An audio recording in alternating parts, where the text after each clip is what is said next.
नमस्कार। जीवन में अक्सर एक सवाल सामने आ खड़ा होता है कि सही रास्ता आखिर है क्या? कुछ करना या सिर्फ सोचना और समझना?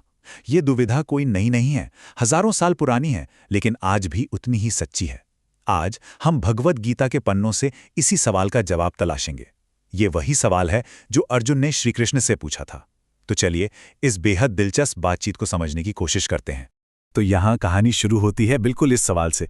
युद्ध के मैदान में खड़े हैं अर्जुन और उनके मन में एक गहरा सवाल है। वो अपने गुरु, अपने सारथी कृष्ण से पूछते हैं कि मैं क्या करूं, लड़ूं या फिर ज्ञान की तलाश में सब कुछ छोड़ दूं? जरा सोचिए, ये सवाल कितना जाना पहचाना सा लगता है ना? करियर हो, रिश्ते हों या जिंदगी का कोई भी बड़ा मोड़, हम सब कभी ना कभी इस दुविधा से गुजरते ही हैं। तो सवाल यही उठता है, क्या बस प्लान बनाते रहना बेहतर है या मैदान में उतरकर काम करना? और खास तौर पर तब जब नतीजा पता ही ना हो, तो मेहनत आखिर करें ही क्यों? अर्जुन की ये उलझन, ये कन्फ्यूजन सिर्फ एक सैनिक की नहीं है, ये हम में से हर उस इंसान की है जो अपनी जिंदगी का मकसद ढूंढ रहा है। और बस यहीं पर कृष्ण एक एकदम चौंका देने वाला सच सामने रखते हैं। वो कहते हैं कि कोई भी इंसान एक पल के लिए भी बिना कुछ किए रह ही नहीं सकता। इम्पॉसिबल है। हमारी प्रकृति ही ऐसी है, हमारा स्वभाव ही ऐसा है कि हम हमेशा कुछ ना कुछ करने के लिए मजबूर हैं, चाहे हम चाहें या ना चाहें। तो इसका मतलब साफ है, कर्म से, एक्शन से भागना मुमकिन ही नहीं है। तो फिर सही तरीका क्या है? अगर काम करना ही है तो कैसे करें? यहां दो तरह के लोगों का फर्क समझाया गया है। एक तरफ है ढोंगी या प्रिटेंडर। ये वो हैं जो बाहर से तो दिखावा करता है कि मैंने सब कुछ त्याग दिया है, लेकिन अंदर ही अंदर मन में वही सब चीजें पाने की इच्छा रखता है।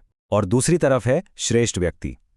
ये वो इंसान है जो अपने मन से, अपनी इंद्रियों को, अपने सेंसेस को कंट्रोल करता है और बिना किसी अटैचमेंट के, बिना फल की चिंता किए अपना काम करता है। साफ है, असली कंट्रोल बाहर का दिखावा नहीं बल्कि अंदर से आता है। और अर्जुन की इसी दुविधा का जवाब है कर्मयोग। ये सिर्फ काम करने की कला नहीं है, बल्कि सही ढंग से, एक पर्पसफुल तरीके से काम करने की कला है। इसका मतलब क्या हुआ? मतलब सिंपल है, अपना काम पूरी लगन से करो, पूरी शिद्दत से करो, लेकिन उसके रिजल्ट से, उसके फल से अटैचमेंट मत रखो। काम इसलिए करना है क्योंकि वो कर्तव्य है, ड्यूटी है, किसी इनाम या रिवॉर्ड के लिए नहीं। अच्छा, अब थोड़ा और आगे बढ़ते हैं। कर्म को, एक्शन को एक बड़े पर्सपेक्टिव से देखते हैं। हमारा काम सिर्फ हमारे लिए नहीं होता, ये पूरी दुनिया के, पूरे कॉस्मॉस के बैलेंस के लिए जरूरी है। इसका एक बहुत बड़ा कॉस्मिक पर्पस है। गीता कहती है कि हमारा हर काम, हर एक्शन एक यज्ञ का हिस्सा है, एक सैक्रिफाइस का। अब यहां यज्ञ का मतलब सिर्फ आग में आहुति देना नहीं है। यहां इसका मतलब है एक विशाल कॉस्मिक साइकिल, एक ब्रह्मांडीय चक्र, जिसमें हर कोई अपना योगदान दे रहा है, अपना कंट्रीब्यूशन दे रहा है। हमारा हर छोटा बड़ा काम इस पूरी दुनिया को, इस सिस्टम को चलाने में मदद करता है। ये जो साइकिल है, ये बड़ा कमाल का है। देखिए ये काम कैसे करता है। सबसे पहले हम अपने निर्धारित कर्तव्य, अपनी प्रिस्क्राइब्ड ड्यूटीज पूरी करते हैं। यही है हमारा यज्ञ। इस यज्ञ से प्रकृति में संतुलन बनता है, जिससे बारिश होती है, और बारिश से क्या होता है? अन्न पैदा होता है, फूड ग्रेन्स। और फिर उसी अन्न से सभी जीवित प्राणियों का पालन पोषण होता है, हम सबका जीवन चलता है। तो देखा, ये प्रकृति और हमारे कर्मों का कितना खूबसूरत इंटरकनेक्टेड साइकिल है। और इस सिस्टम का एक बिल्कुल सीधा साधा नियम है, गिव एंड टेक। अगर कोई कुछ ले रहा है तो उसे कुछ देना भी होगा।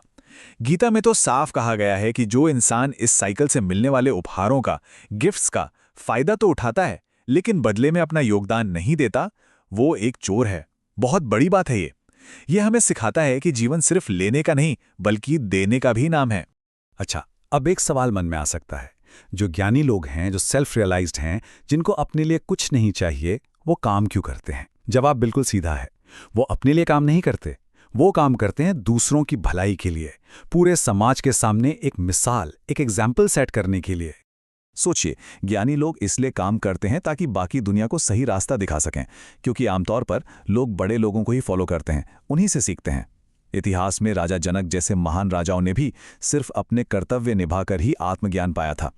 खुद कृष्ण कहते हैं कि अगर वो काम करना बंद कर दें तो पूरी दुनिया गलत रास्ते पर चली जाएगी, सारा सिस्टम, सारा समाज बिखर जाएगा। और यहां इस बातचीत में एक नया मोड़ आता है। अर्जुन एक और भी गहरा सवाल पूछते हैं। वो कहते हैं, कृष्ण, अगर कर्म करना जरूरी है तो आखिर वो कौन सी चीज़ है, वो कौन सी ताकत है जो हमसे न चाहते हुए भी गलत काम करवा देती है? ऐसा लगता है जैसे कोई ज़बरदस्ती कर रहा हो। ये सवाल अब हमारे अंदर की लड़ाई का है। तो अब फोकस बाहरी दुनिया से हटकर हमारे अंदर की उन रुकावटों पे जाता है जो हमें सही काम करने से रोकती हैं। क्योंकि असली जंग, असली बैटल बाहर नहीं है, वो तो हमारे अपने भीतर है। और कृष्ण इसका बिल्कुल साफ और सीधा जवाब देते हैं। हमारा सबसे बड़ा दुश्मन कोई और नहीं बल्कि हमारे अंदर का काम है, यानी कि लस्ट या ऐसी इच्छा जिसकी कोई सीमा नहीं। ये एक ऐसा पापी दुश्मन है जो जुनून से पैदा होता है और ये हमारी असली चेतना को, हमारी रियल कॉन्शियसनेस को बिल्कुल वैसे ही ढक लेता है जैसे धुआं आग को ढक लेता है। ये एक ऐसी आग है, एक ऐसी भूख है जो कभी नहीं मिटती, ऑल डिवोरिंग। तो सवाल है, ये अंदर का दुश्मन रहता कहाँ है? इसके आखिर ठिकाने क्या हैं? 3 मुख्य स्थान बताए गए हैं। पहला, हमारी इंद्रियां यानी सेंसेस। दूसरा, हमारा मन द माइंड। और तीसरा, हमारी बुद्धि यानी इंटेलिजेंस। इन तीनों जगहों पर कब्जा करके ये दुश्मन हमारे असली ज्ञान को ढक देता है, हमें कंफ्यूज कर देता है और हम सही गलत का फैसला नहीं कर पाते। तो फिर इस अंदरूनी दुश्मन को हराएं कैसे? इस पर जीत कैसे हासिल करें? आइए इसका रास्ता भी जानते हैं। इसको जीतने के लिए सबसे पहले हमें अपने अंदर की शक्तियों के ऑर्डर को, उनकी हायरार्की को समझना होगा। देखिए, सबसे नीचे लोएस्ट लेवल पर है डल मैटर। उसके ऊपर आती हैं हमारी इंद्रियां यानी सेंसेस। सेंसेस से ऊपर है मन द माइंड। मन से भी ऊपर है बुद्धि द इंटेलिजेंस। और सबसे ऊपर सर्वोच्च स्थान पर है आत्मा द सोल। तो जीत का रास्ता क्या है? रास्ता है ऊपर से नीचे कंट्रोल करना, यानी अपनी सबसे ऊंची शक्ति, अपनी बुद्धि का इस्तेमाल करके अपने मन को काबू करना और फिर उस काबू किए हुए मन से अपनी इंद्रियों को, अपने सेंसेस को कंट्रोल करना। और यही है आखिरी समाधान, फाइनल सॉल्यूशन।